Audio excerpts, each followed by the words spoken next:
Every member of the U.S. House of Representatives is up for election or re-election. That includes all 4 of Iowa's congressional seats. The candidates in Iowa's 3rd congressional district race are making their final pitch to voters. It's one of the most competitive races in the country. Chief political reporter Amanda Rooker spoke with both candidates tonight as they close out their time on the campaign trail. Amanda. Well, Ben, Stacey, Republican incumbent Zach Nunn won this seat by roughly 2,000 votes in 2022. That's a pretty close race, and it's expected to be another incredibly close contest as Democrat Lenon Beckham looks to flip this seat to blue. Both candidates spent the day knocking doors, calling voters, spending every last minute trying to get every last voter to the polls.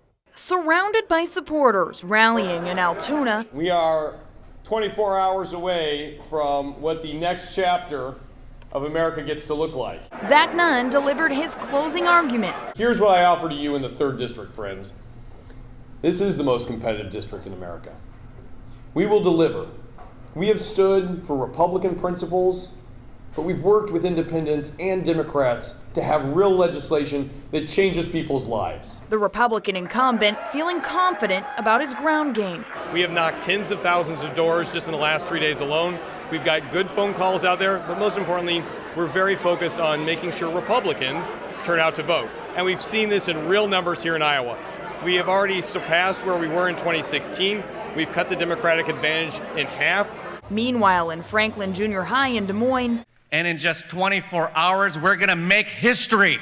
Democrat Lenon Beckham made his final pitch. There's no question I'm going to fight for our friends in labor. I'm going to fight for our education. And I'm going to pass the Women's Health Protection Act. And we're going to restore Roe as the law of the land. In an interview before his rally, Beckham told KCCI he's working to turn out the large Democratic voter base in Polk County. But he believes he's also making inroads in the more rural Republican parts of the district. I grew up in a small town. I worked at the U.S. Department of Agriculture. I understand what life is like in our rural towns and counties across Iowa, and that's why I'm focusing on those areas as well.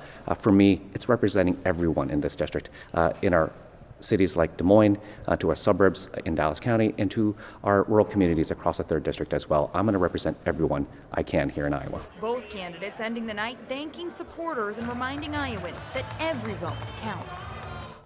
I also talked with both of these candidates about the Des Moines Register Mediacom Iowa poll that really sent shockwaves across the country Saturday when it found Kamala Harris ahead of Donald Trump in Iowa by 3 percentage points, though that lead is within the margin of error. Nunn says he's not giving that poll too much thought. He feels the high number of Republicans voting early in Iowa shows enthusiasm and momentum for his party here.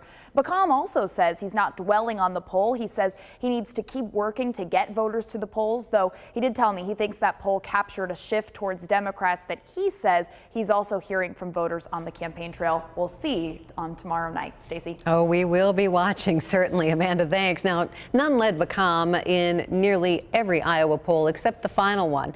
In the last Iowa poll conducted between October 28th and the 30th, Iowa voters say they were more likely to vote for the Democrat than the Republican in this race. The Democrat was favored in the race 48% to 41%.